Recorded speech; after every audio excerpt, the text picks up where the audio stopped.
Hey guys, my name's Jessie, as you know, and today I'm going to be talking about something that I've been keeping very private and it's quite personal, but I decided to share my story of my eye September last year, and I asked on social media if people wanted to ask me any questions and I'd answer them on video to raise more awareness of this disease and just to show people that someone can be going through something and you might not know about it, so just always be kind and never nasty. So yeah, I'll be answering some questions the best I can because I'm pretty bad at explaining things. So okay, when was I diagnosed? I was diagnosed when I was 2.5 years old, so pretty young, but I don't know if it makes a difference if they catch it early, but actually I think it does, but it was too late for me because they can't tell whether I was born with it or not, but I think they don't know if I was born blind or if I lost my sight a bit later on, so it's kind of difficult. What is Coats disease? I'll just say for people that don't know, Coats disease is a rare eye disorder involving abnormal development of blood vessels in the retina. This can cause the partial or complete detachment of the retina, leading to decreased vision or blindness in the affected eye. Most of the time the disease only affects one eye and it's usually diagnosed in childhood.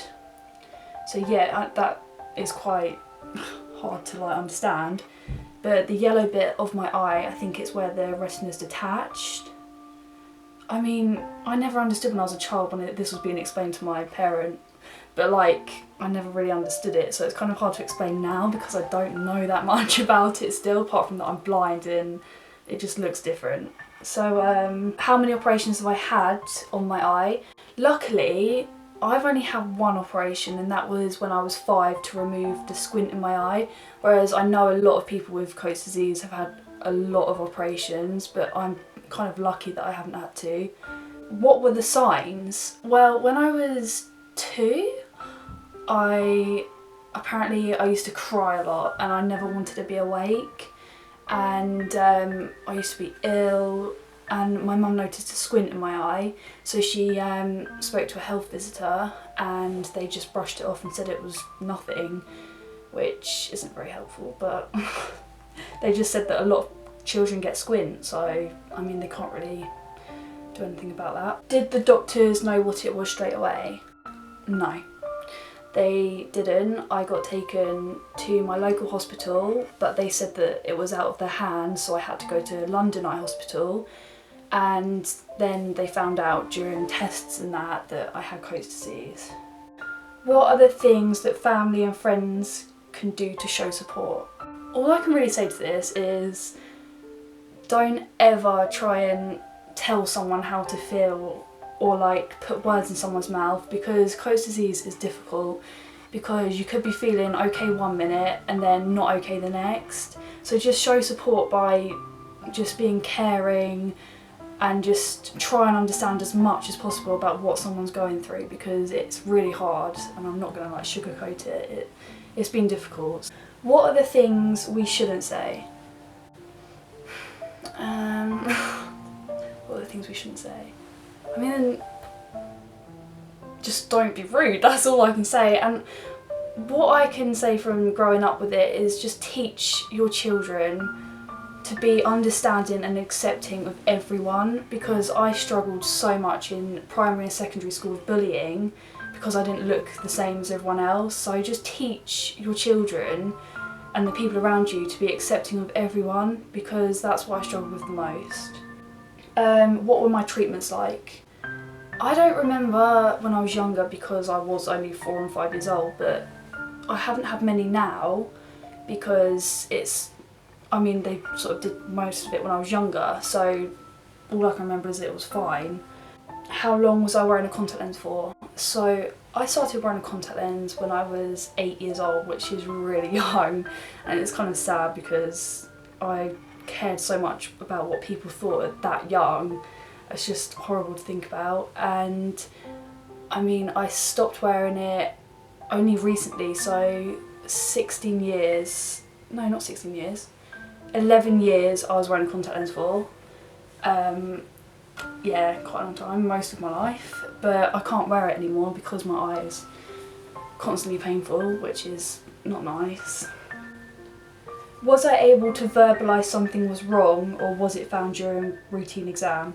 I was only 2, so I was only just starting obviously to talk and stuff, and apparently I just used to cry a lot when I was awake and I just wanted to sleep the whole time, so that's when they found out that something wasn't quite right. But it was found during a routine exam after quite a while of like tests and going to different hospitals and that. Oh, this is an interesting one. Do I have issues with balance? I wouldn't say balance as much, but I do get dizzy a lot, and I don't know if that's anything to do with it, but I'll stand up and I'll just be so dizzy, but I have no idea, that could just be like any like a lack of something, like, but yeah, I don't think there's any issues with balance so much. Do I have a problem with 3D? Yeah, I can't see 3D. I'm completely blind in my right eye, my coat's eye, so I can't see 3D. But however, when I wear the glasses, it's not as blurry. Like obviously when you don't wear the 3D glasses, it's all blurry, but when you do wear the glasses, it's not blurry and you're supposed to be able to see things coming towards you. It just makes it a little less blurry for me, however I don't see things coming towards me, so yeah, there is like a problem with 3D. Does it hurt? Yeah, now it does. It's got worse over the past 6 months, I'd say. It's been really, really bad. However, I didn't notice it as much when I was in secondary school. Well, not secondary school, like until I was like 15, 16, when it would just be painful constantly. But now I can't even wear a contact lens, which I used to do to cover up the eye. So yeah, it's constant infection. I've been up to Brighton having my eye pressure taken, but it's really annoying because when I do go up to hospitals, there's obviously a wait for me to be able to get an appointment. So when I go up there, they're like, oh no, your eye pressure's fine, and it'd be like 3 weeks later, so it's kind of stressful. But yeah, it's not great. It hurts a lot of the time. However, I never had the confidence to show my eye and go out without my contact lens, which now I'm doing. I'm going to work without my contact lens in, and it is a massive, massive step. So I'm kind of proud of myself, but yeah, to answer that question, it is really painful. What's it been like growing up with a very rare condition? It has been hard. I'm not gonna lie, it has been hard. I know that there's a lot of people that I'm on a group on Facebook that they've got children that have it, and I would say it is almost as hard for the parents as it is for the children, because when I was diagnosed, my mum had sort of no support because there was not many people that had it, and it's kind of nice that now there's a Facebook group that I can talk to and share my like story with. But I struggled because no one understood it, no one in primary school, secondary school had no idea, and I got no support during that time, and I could be in extreme pain and they just didn't understand. I'd get shouted at for missing school, and it was horrible. It was a horrible, horrible time because I hated it. I really did. I didn't know how to explain it. I didn't want to show my eye, and yeah, it's not been great. It's not been easy at all. But yeah, that's about all the questions. I hope I've answered most of them, but I just wanted to show people that you never know what somebody's going through, so please don't ever say any nasty comments. Just think before you make a comment, because if you had that same question asked to you, you wouldn't like it. And just always be kind and stay strong. So yeah, I'll see you later. Bye.